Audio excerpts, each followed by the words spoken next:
Hello, this is Cho of the Shiny Colors Discord. Welcome to another episode of the Shiny Simple Review. Yes, I know we were going to talk about Oshinoko, but believe you me, it's probably easier to get this one done first than the others. So, we're going to tackle the newest banner featuring Meguru as well as Rinzai. Keep in mind that these cards are permanent. You will be able to get them in the future.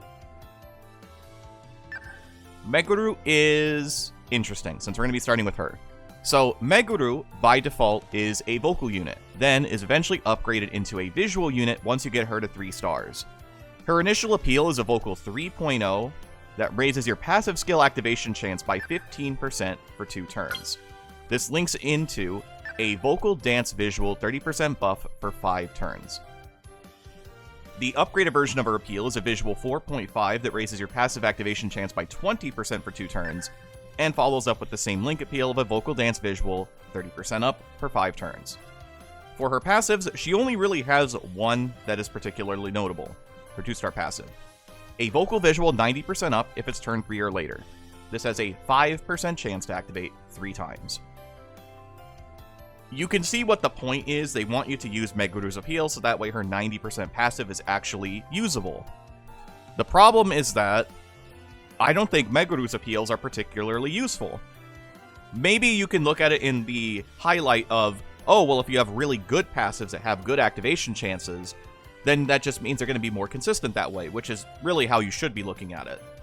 But I think in the vacuum of just looking at her kit, the fact that all of her passives have relatively low activation chances, 5%, 10%, because they want you to compensate it with a 20% buff, just to make her normal compared to some other limited SSRs, which is to say limiteds that are very old, I don't think that's very good.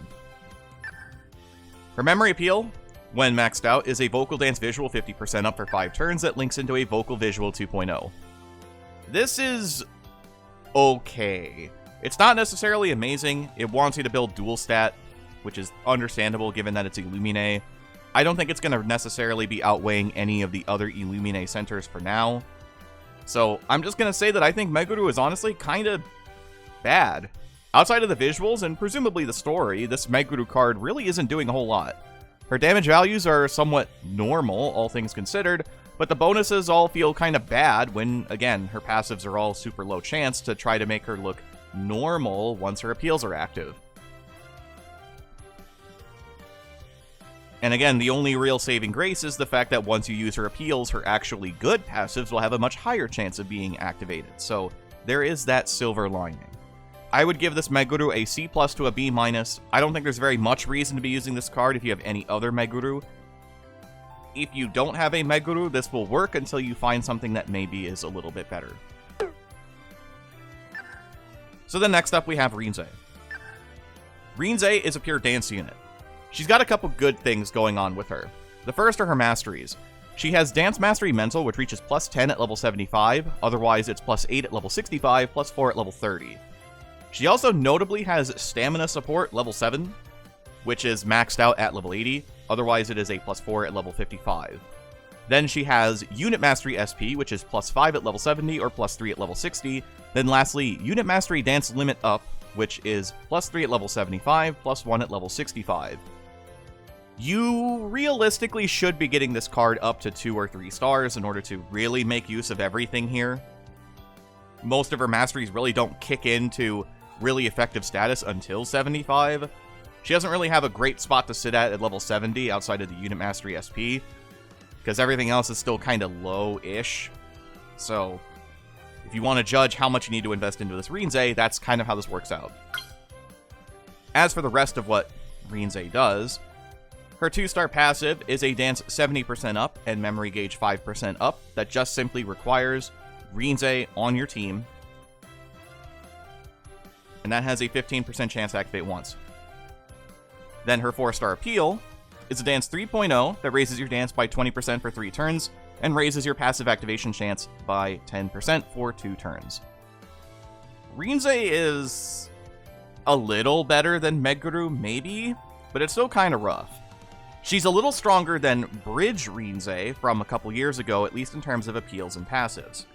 To recap, Bridge Rinzai has a Dance 3.5 appeal that raises your dance by 20% for 3 turns, so we lost a little bit of base damage to gain the exact same amount of buff in favor of a little passive activation buff. So depending on how you feel, this is an okay or not so good trade-off.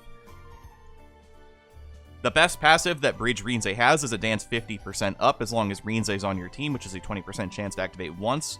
So that is at least a straight upgrade on the new Rinzai.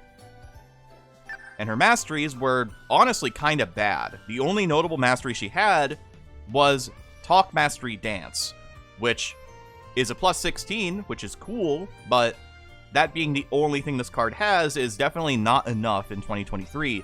So the masteries that the new Rinzai has is far and away better than Bridge Rinzai. So to go back to the new Rinzai, I would say that she's probably a B tier support, maybe B+. The memory gauge boosting on her passive is going to be useful to some degree if you decide to put a bunch of that card onto your rotation, so that way you have 5 separate instances to use that. It can certainly help in small situations where you need that little extra memory gauge to get to your memory appeal. But otherwise, I think this card is fine. You'll probably upgrade it as time goes on, and you may find her in free pulls or tickets in the future. So that will do it for the video today. Thank you so much, as always, for watching. Again, Oshinoko video is going to be going up in a couple days, probably, maybe even a day, depending on how my schedule works out. So let's look forward to that video together. Oh, and I suppose also at the time of this recording, there's going to be a new unit in Shiny Colors Song for Prism, featuring Luca as the center. The 2 new characters are already named, but we know nothing about them, really.